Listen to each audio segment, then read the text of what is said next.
We are coming on the air with breaking news now. The Homeland Security Secretary, Kristi Noem, says 2 members of the National Guard have been shot here in Washington. The details are still coming in, but this is developing as we speak. The D.C. Police Department calling this incident critical, but saying that the scene is secure. One suspect apparently has been taken into custody. I want to bring in our NBC News reporter, Gary Grumbach, who's joining us now live here in Washington. And Gary, again, being transparent, there's still a lot we don't know, other than obviously the shooting of 2 members of the military just moments ago here in D.C.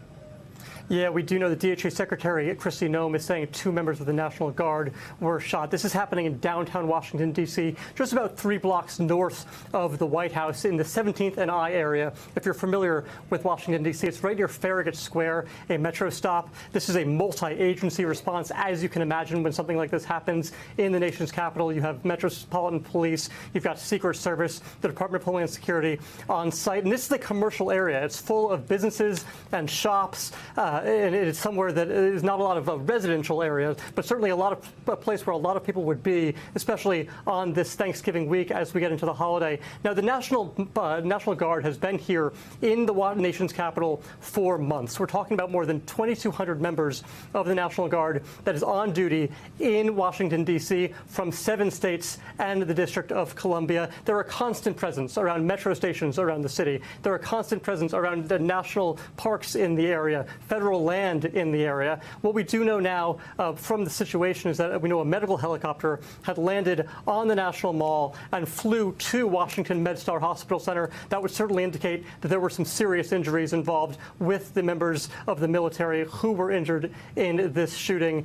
They were then taken to the National Mall at the Ellipse area that's just south of the White House, and then flown by helicopter over to MedStar Hospital in northeast Washington, D.C. Now, the National Guard here has been on the ground in D.C. for weeks and months, and they're here to make D.C. safer. They're here and stationed across the city to provide a deterrence from the crime that the administration has said has been happening nonstop here in the city. And we have, when you look at crime numbers, actually seen a decrease because of their deterrence. But of course, an incident like this putting everybody on edge. Hallie?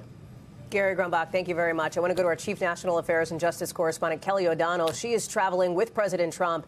We should note in West Palm Beach, Florida, the president, Kelly, is at his Mar-a-Lago home for the Thanksgiving holiday. He is not at the White House. And I say that it's significant because if we pull up that map again, you're looking at some live pictures here on the left of your screen. This happened just blocks from the White House. Again, President Trump not in town.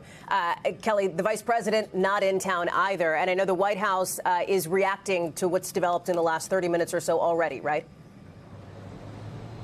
Certainly, and it's always important to do that level set of where is the president, where is the vice president. One of the first things they do is assess, is there any threat to the White House complex or any protectees when an incident of violence happens in close proximity to the White House. It's sort of a natural impulse to assume it's somehow connected. And based on the federal officials I've talked to, they don't see a connection to that. One suggested that it could be more associated with the metro stop, which is nearby, the public transportation.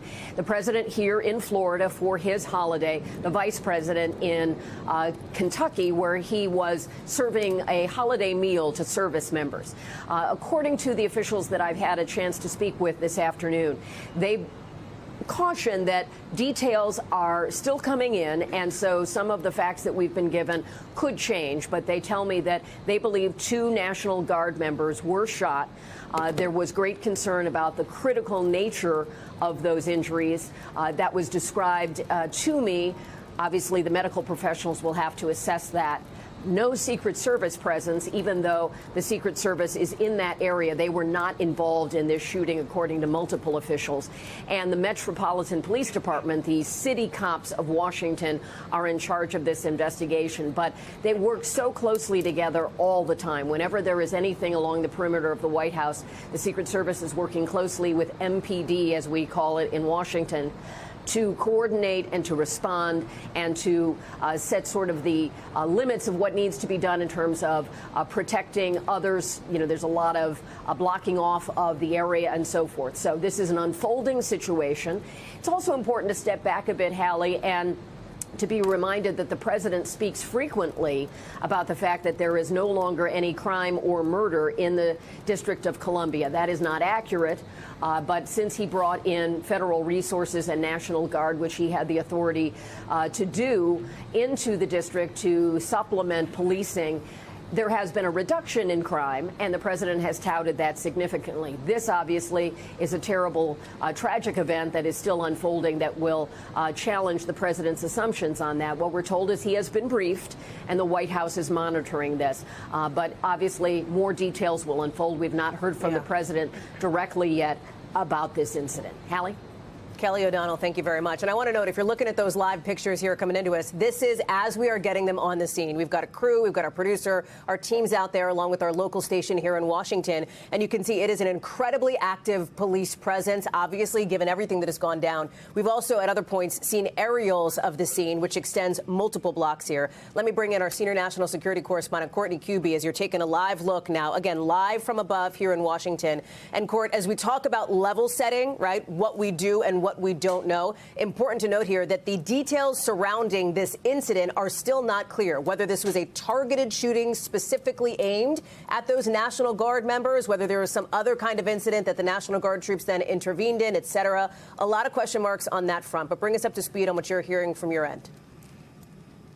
Yeah, I mean, at this point, remember, so the D.C. National Guard is different than when we talk about other state National Guards, even when they're activated on a federal level or a state level. In this case, the D.C. National Guard, because D.C. is not a state, falls under the Secretary of the Army. Now, I have been talking to Army officials, to National Guard officials. At this point, frankly, Hallie, they are not even confirming that anything about the status of any National Guard individuals beyond early reports that two may have been injured in a shooting in D.C. So definitely nowhere near the level of fidelity or information that we've heard in the social media posting by the Homeland Security Secretary, Kristi Noem.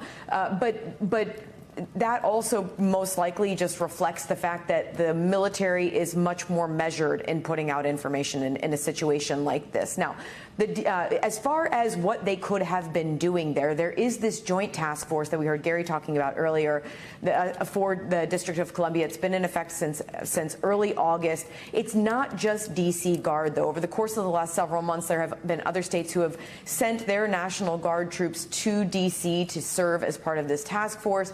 It's right now there are about 2,200 of them, roughly, who are assigned to the task force. Just under 1,000 of those are D.C. Guard, and the others are made up from other states: Georgia, Alabama. We have Ohio. There are Louisiana, Mississippi. Several, 100 to 200 from each state, depending on the state. There's also Indiana, who's supposed to be joining this task force in the coming days. So it's not at all clear who or where these National Guard members even are from. We can't even make the assumption that they are D.C. National Guard just because they were serving in D.C. as part of this. They've been involved in helping support law enforcement, so trying to bring down crime in D.C. But, Hallie, over the course of this deployment, we've also seen them do things like cleaning up national monuments, putting down mulch. There was even one case that went viral where we saw National Guard members assigned to the task force helping get a cat out of a tree. So at this point, any talk of motivation or what they could have been doing at the time, it's just we aren't anywhere near there. At this point, we're still trying to figure out exactly how many members of the National Guard may have been injured here and anything about their status. Courtney Kuby, thank you. I want to pause you for a second here because in literally the last maybe 30 seconds or so, we have heard from President Trump himself in this online post on his social media site saying that both of the two National Guardsmen have, in his words, been critically wounded. Again, this is just coming in from President Trump himself, saying that they are in two separate hospitals.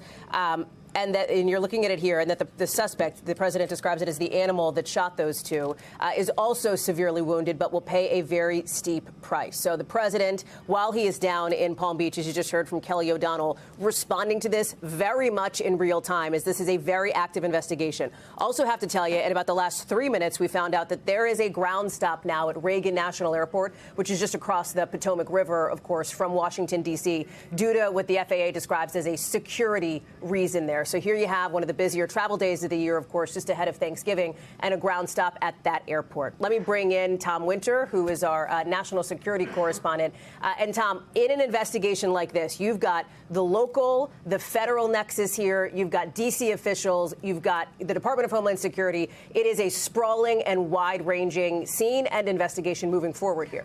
Yeah, it makes it a bit of a challenge, Hallie, and as our colleague Courtney Kuby was alluding to before, initially this is something that local law enforcement is a little bit better equipped to handle. You're seeing a lot more information coming directly from the D.C. police as far as where this incident occurred, that a suspect is in custody, but the information that the president just shared on social media is accurate. As we have been reporting here, 2 members of the National Guard have been shot in Washington, D.C., several blocks from the White House. A suspect is in custody as well at a local hospital. We have now been told that by several law enforcement officials who have been briefed on the matter, and that the condition of at least one of those members of the National Guard is quite grave. So this is somebody who's going to need a bit of a miracle here, Hallie, as they continue to try to help that individual. There were some initial reports that CPR was being conducted at the scene. So the exact motivations for this individual are not known. Obviously, tomorrow's the 99th Macy's Thanksgiving Day Parade. No specific or credible threats to that parade, according to officials here in New York City, who are expected to brief the media as part of their normal briefing for the parade and for the security of the parade and about the weather of the parade in approximately 2 hours' time. But one of the things that law enforcement has been focusing on, I just was reading a threat assessment before this incident occurred, talking about the fact that there's just so much that is out there right now, whether it's political polarization, whether it's individuals that have want to conduct targeted violence, the types of targeted and political violence that we saw against Charlie Kirk, the types of targeted violence that we saw against a United Healthcare CEO almost a year ago here in New York City. We've also seen, obviously, some high-profile ISIS arrests in the last couple of weeks, as well as an ISIS attack. The last time you and I were on the air talking about a major incident of this type of nature on New Year's Day this year with an ISIS-inspired attack in New Orleans. So it's been very busy, a lot of threats that law enforcement has to focus on, and obviously a pretty hot environment when it comes to rhetoric. But again, the exact motives of this individual today, not yet known, but that's something hopefully law enforcement will be able to wrap their arms around here shortly. Tom, thank you very much. I'm going to go back to Kelly O'Donnell, who, of course, is in South Florida. And Kelly, as we saw from the president's online post, revealing new information, he says, about what has happened just blocks from the White House. It is very clear that he is engaged, he is being briefed, and he is aware of what has gone on while he is out of town. Certainly the president back at Mar-a-Lago. He'd been at his golf club earlier in the day and has with him at every trip or visit home a team that is able to give him direct information. And I would not be at all surprised if he hasn't been on the phone with Secretary Noem or others. And this post from the president is very much in the voice of Donald Trump that we have come to expect, where he calls out the alleged suspect as an animal and talks about his devotion and concern for those who were wounded, as he gives the specific details of 2 critically wounded in 2 separate hospitals.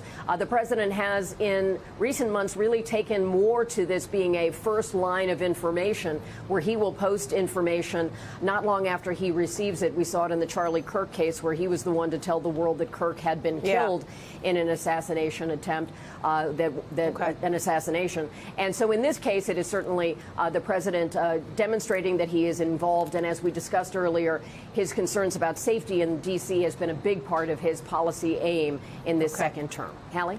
Kelly O'Donnell, thank you very much. That concludes this NBC News special report. Much more ahead on NBC News Daily and on our streaming network, NBC News Now. Thank you very much for watching. I'm Hallie Jackson. We'll see you soon.